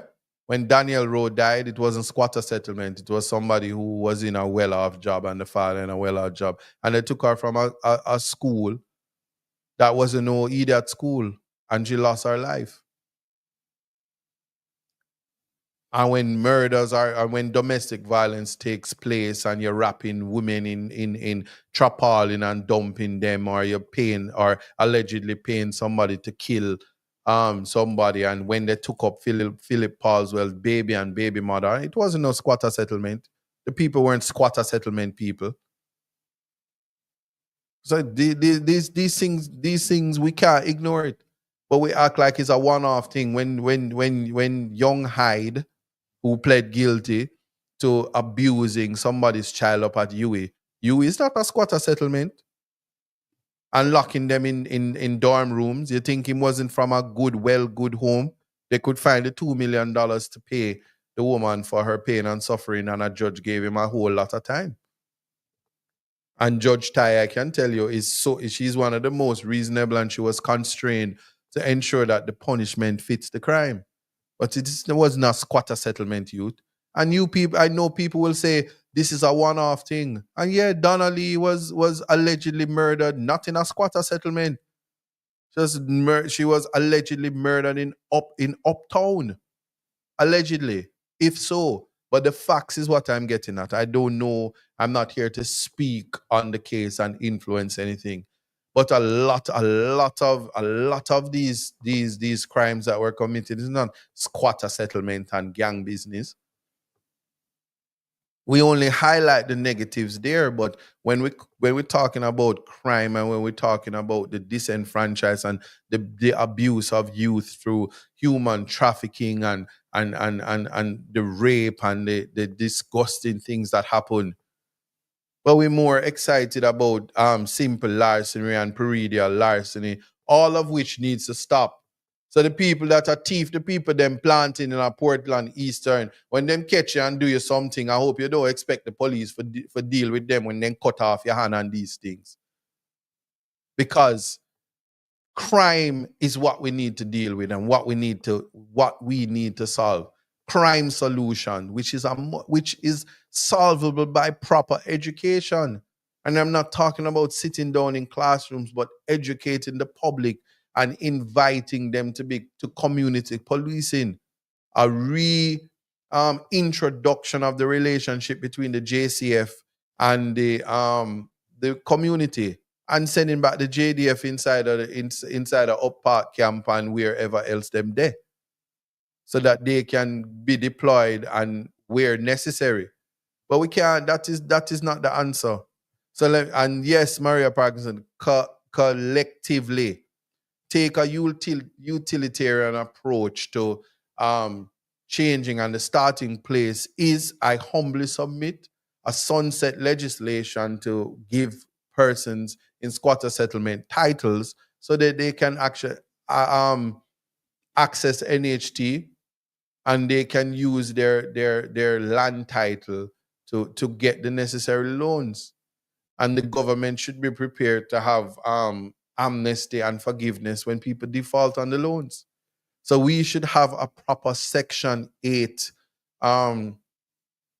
resources for Section 8, so that when we build these beautiful homes that I saw Andrew Holness give away in Olympic Gardens, that the resources are there to maintain it.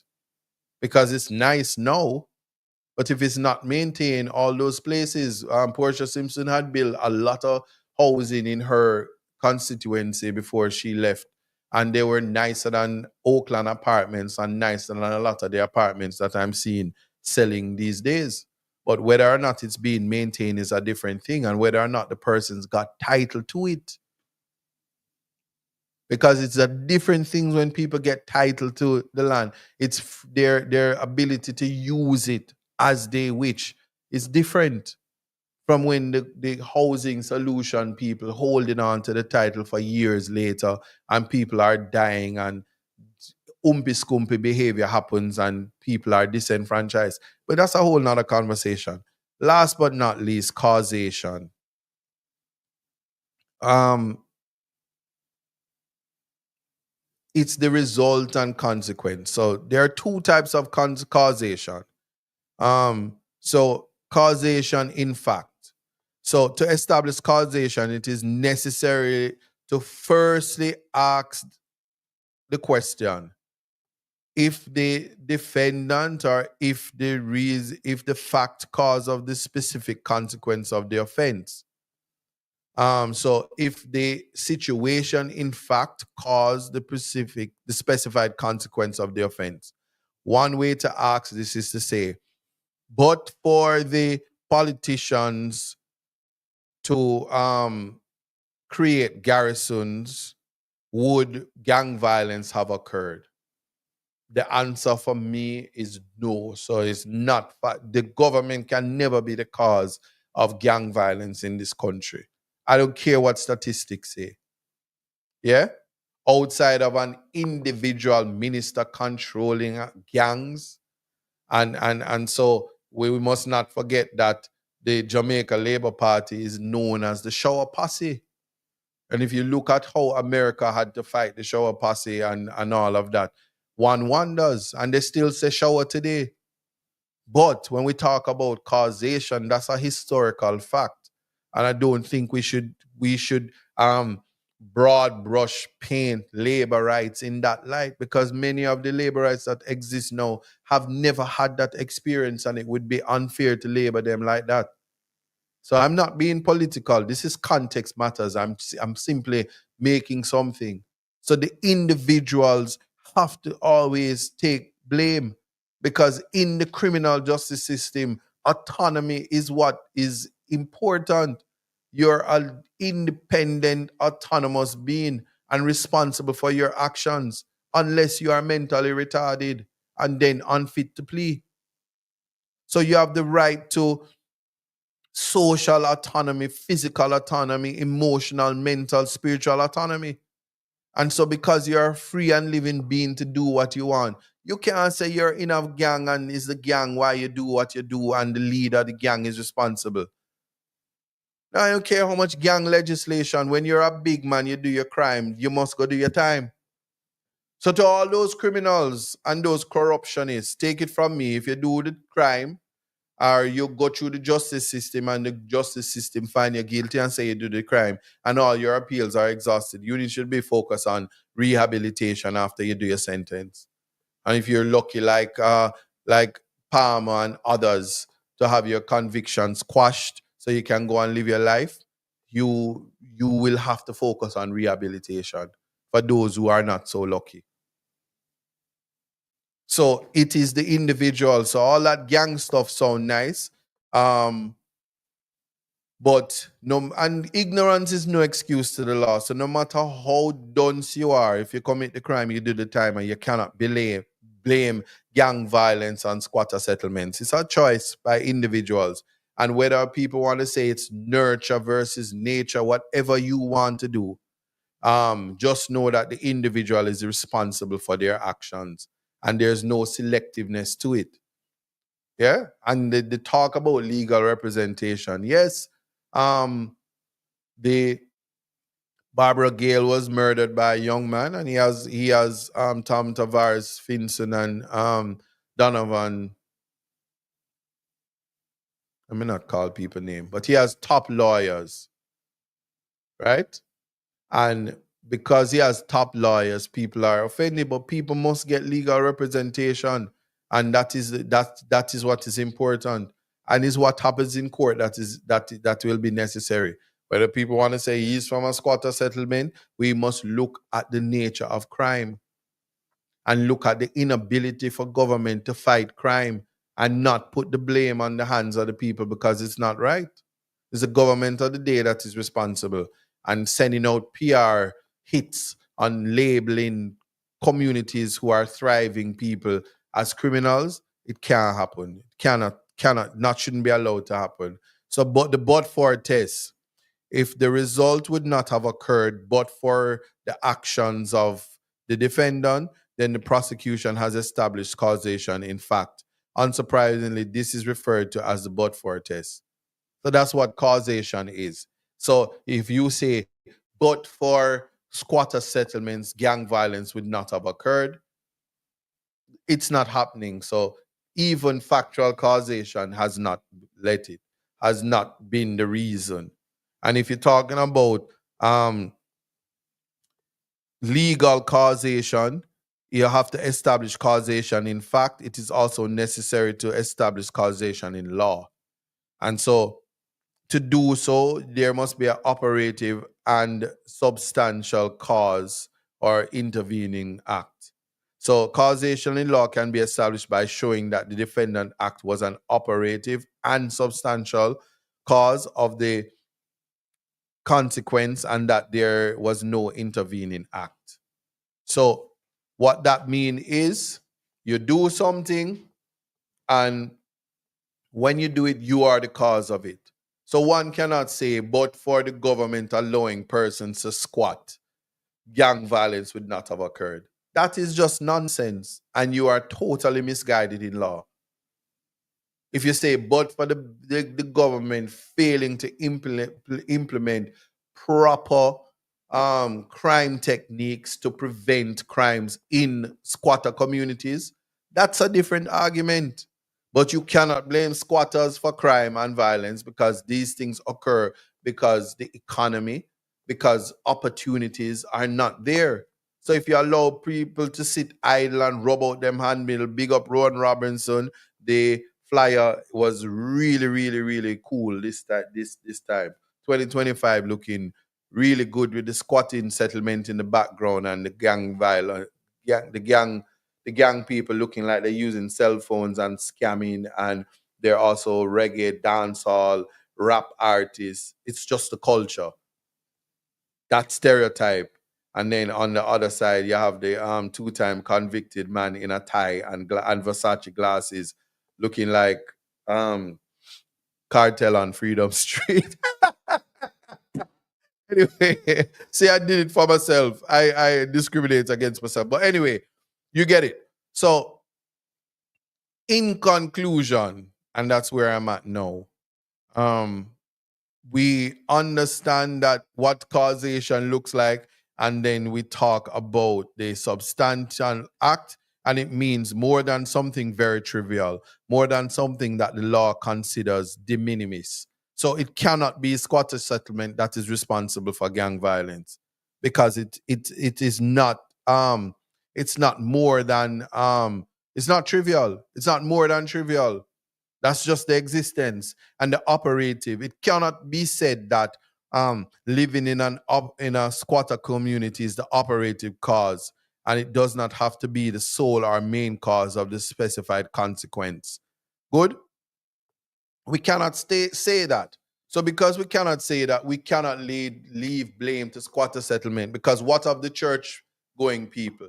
What of the productive members of society who are security guards, who are police officers, who are nurses, who are med students waiting to get their day to become rich? What about the artists and the soccer players and all of these things? What about the school going productive members who need tablets that none of you provided even one throughout throughout the whole show? So anyway, you know what? I heard someone said, why do a 9 to 5 when persons doing crime are making millions? You do the 9 to 5 so that FID don't come scoop you up and take everything from you. A 9 to 5, nothing wrong with it, but you should become an entrepreneur. Putting things in context, that's conflating issues. I'm in no way saying that people must have a 9 to 5 or people mustn't try to come be entrepreneurs, but no one should celebrate crime. Crime is nothing to be celebrated. And if you see what Mocha is doing, going into all of the parish council and searching up people's house and carrying on, it tell you that crime doesn't pay. So if you want to go scam and you scam till thy kingdom come, just make sure you put on the lawyer money because you're gonna pay back the lawyer everything. And if you want to be a shutter, you try know it's 15 years is the minimum you'll get for being in possession of a firearm. And if you use it, you start to talk about 22 years and 25 years. And the judge them not playing. So if you want to gamble with your life like that, just put down your lawyer money because you're gonna spend it and you're gonna do time. Crime doesn't pay. So that is the stupidest thing I ever hear. And let me tell you something, money has no value. It's nice to spend. Christopher Campbell sent me 22 tablets today. Big up yourself, Christopher Campbell. As in, literally, you purchased the tablets. Respect. Shout out to Christopher Campbell because he's been saying from last week he's going to donate them and now I'm donated. So 22 children will get tablets. When you hear that non-such, you hear that? You hear that Manchineel? You hear that Fairy Hill? Tablets are on the way. And big up yourself again, Mr. Campbell. Yeah, so if you go on, go do what you're doing. Do what you're doing, because FID and Mo cannot play with you. This is the year where you will understand. And for those of you who don't think, when you think about the Integrity Commission and you think about the JCF, I'm telling you, I've always said this. I'm very impressed by Commissioner Blake. Always knew that he would be doing well. Don't sleep on him because him going to clean up this country with the assistance of the people. And I'm just happy that me not get none yet. Rosemary Bennett. Rosemary Bennett, where you not get yet? Yeah. So big up to Blake. I don't know your political affiliation. I don't know if you dislike me. I don't know what. I just know that you are doing a good job. I am personally impressed by you. I think you should get all the support that you need. And like the Prime Minister say, you get what you pay for. Crime will be solved if the Commissioner Blake get what he asks for. Advocating that the police are paid well, so they're not caught up into the conversations about criminality and misuse of public office and corruption, Section 14, where that is necessary. So the conversation in conclusion is that squatter settlements are not to be called squatter settlement. There should be called adverse possession settlements. And the gang violence should not be tied to or use of statistics, which is a general crime in of itself. Majority of the crime will take place where majority of the people live. We should more worry about the heinous crimes committed by rich people who have the ability to you come and go turn off the TV. That may I try to show you know. Call me Heigl. But anyway, who have the ability to commit the crimes and then get the big lawyers, or those who probably send out a young man to go kill people and then pay the big lawyers to protect their interests so that they don't speak. But anyway, allegedly, what we need to do, I can see a halo, yeah. So what we need to do is to ensure that we educate the next generation. Can't teach an old dog new tricks. So if those who now want to be worthless, leave them and make them be worthless. But take the guns out of the young people hands. Well, before they reach age of criminal responsibility, which is 12, give them the tablets. Give them opportunities that their parents can give them. Let us make sure that we are the parents of the youth. Let us bring back community policing, community parenting, and let us deal with the spirit of the Child Care Protection Act that we all have a duty to report. So if parents are neglecting their children, it's not that we're going to take the children from them. We're going to give them, strengthen them. Let's advocate for sunset legislations that will allow adverse possessors to get title by the stroke of a pen from the Registrar of Titles by virtue of the legislation. Let us ensure that we enrich our citizens and empower them to be excited to vote. Let us ensure that they have water and roads that is a right to them, and that they don't have to thank you for it. Let us go into 2025 ensuring that we are all gonna be all right. And for me, that is my conclusion. Feel free to leave a comment of what you thought about the show. Continue to like and subscribe. Continue to watch as Mocha raids not squatter settlements but UPT, and see what that looks like. And for those of you on Reggae Global Radio, our time has expired. See you guys next week. Those of you on TikTok who don't tap up the screen and share the live and don't send me any gifts, GSYM, big up for the money gun. And those of you on YouTube who subscribe, like, and doing all of that, great conversation. Thanks for joining. See you guys next week. It's all in life. Gotta keep your head up and keep it stride. No time for living a lie.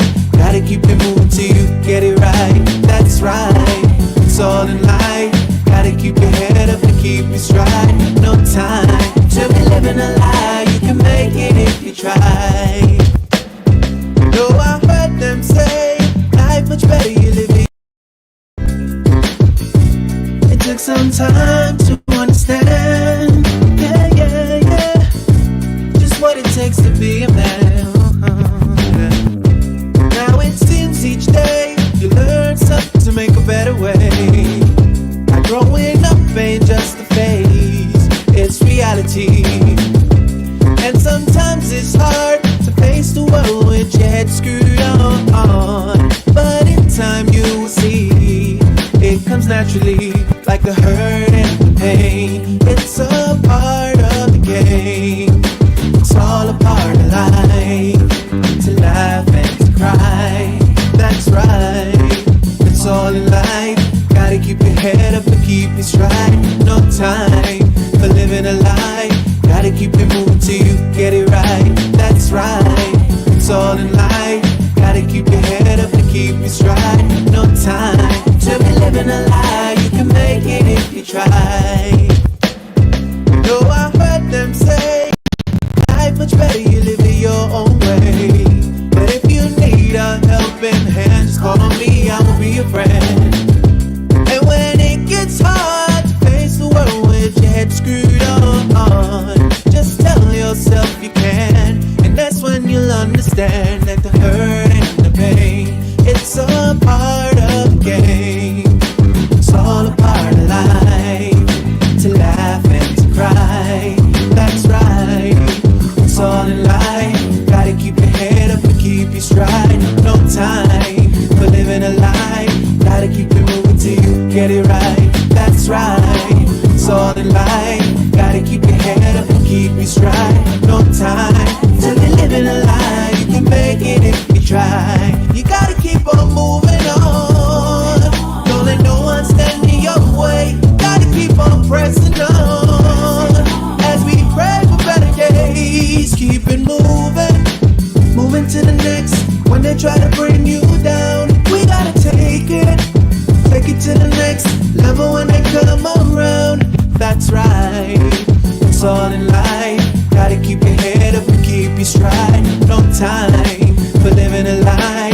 Gotta keep it moving till you get it right. That's right. It's all in life. Gotta keep your head up and keep your stride. No time to be living a lie. You can make it if you try. Just keep your head up, yeah. Just keep your head up, yeah. Gotta keep your head up, yeah. Cause everything's gonna be alright. Keep your head up. Keep your head up. Keep your head up. Cause everything's gonna be alright. Cause everything's gonna be alright.